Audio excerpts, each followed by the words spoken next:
এখানে আমি চাউমিন সেদ্ধ করে একটু সাদা তেল মাখিয়ে রেখে দিয়েছি। তেল দিয়ে দেবো, তেল দিয়ে দিলাম, সেটা রেখে দিয়েছি সেটা দিয়ে দিলাম।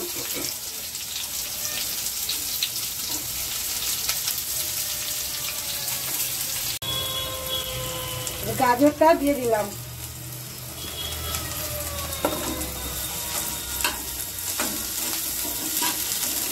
হালকা নেড়ে নেবো। বাঁধাকপিটা দিয়ে দিলাম,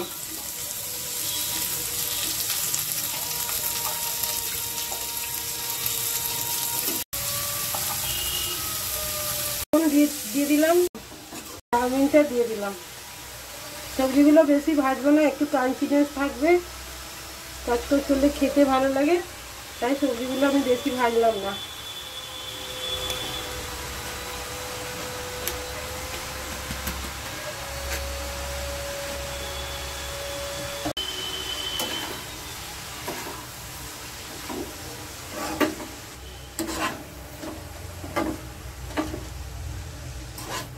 দিয়ে দিলাম, কাঁচা লঙ্কা কুচি দিয়ে দিলাম,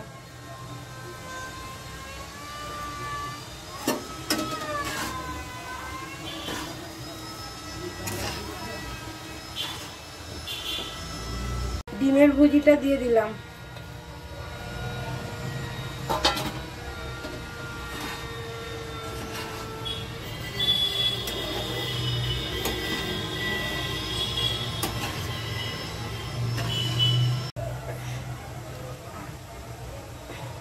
দু চামচ ভিনিগার দিয়ে দিলাম, সোয়া সস দিয়ে দেবো, চিলি সস দিয়ে দিলাম, আর 1 চামচ দিয়ে দিচ্ছি, সস দিয়ে দিলাম, 2 চামচ দিয়ে দিলাম। চাউমিনটা দেখুন রেস্টুরেন্টের মতন হয়ে গেছে, যেরকম দোকানে পাওয়া যায় সেরকম। রেসিপিটা ভালো লাগলে লাইক করবেন, শেয়ার করবেন, কমেন্ট করে জানাবেন, সাবস্ক্রাইব করে রাখবেন, আর ফেসবুক থেকে দেখলে ফলো করে রাখবেন, সাথে থাকবেন। নমস্কার।